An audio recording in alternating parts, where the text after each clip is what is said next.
வயது சிறுமியை இருசக்கர வாகனத்தில் கடத்தி நள்ளிரவில் ஏரிக்கரையில் கூட்டு பாலியல் வன்கொடுமை. செங்கல்பட்டில் நடந்த கொடூரம். மதுராந்தகம் அருகே மர்ம நபர்கள் இருவரால் சிறுமி கூட்டு பாலியல் வன்கொடுமை செய்யப்பட்ட சம்பவம் பெரும் அதிர்ச்சியை ஏற்படுத்தியுள்ளது. மதுராந்தகம் அடுத்த தேவத்தூர் பகுதியில் இருந்து மர்ம நபர்கள் இருவர் சிறுவனின் இருசக்கர வாகனத்தை தொடர்ந்து வந்துள்ளனர். இதையறிந்த சிறுவன் இருசக்கர வாகனத்தை வேகமாக ஓட்டி சென்றுள்ளார். கீழக்காண்டை அடுத்த அத்திவாக்கம் காட்டுப்பகுதி அருகே செல்லும் போது சிறுவனின் கட்டுப்பாட்டை இழந்த இருசக்கர வாகனம் நிலை தடுமாறி கீழே விழுந்துள்ளது. அப்போது பின்தொடர்ந்து வந்த இருவரும் சிறுவனை மற்றும் 16 வயது சிறுமியை துரத்திவிட்டு 14 வயது சிறுமியை ஏரி பகுதிக்கு தூக்கி சென்று கூட்டு பாலியல் பலாத்காரம் செய்ததாக கூறப்படுகிறது. பாலியல் வன்கொடுமைக்கு உள்ளான சிறுமி சிலரது உதவியால் பவுஞ்சியூரில் உள்ள அரசு ஆரம்ப சுகாதார நிலையத்திற்கு சென்றுள்ளார்.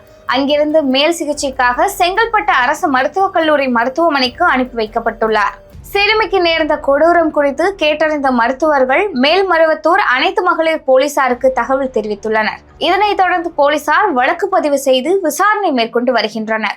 இச்சம்பவம் பெரும் பரபரப்பை ஏற்படுத்தியுள்ளது குறிப்பிடத்தக்கது. நாமக்கல்லில் 7 வயது சிறுமி, கிருஷ்ணகிரியில் 70 வயது மூதாட்டியை அடுத்து 14 வயது சிறுமி வன்கொடுமை சம்பவம். திமுக ஸ்டாலின் ஆட்சியில் பெண்கள் நடமாடவே முடியாத மோசமான நிலையில் தமிழ்நாடு இருப்பதாக எதிர்க்கட்சிகள் கடும் கண்டனம் தெரிவித்து வருகின்றன.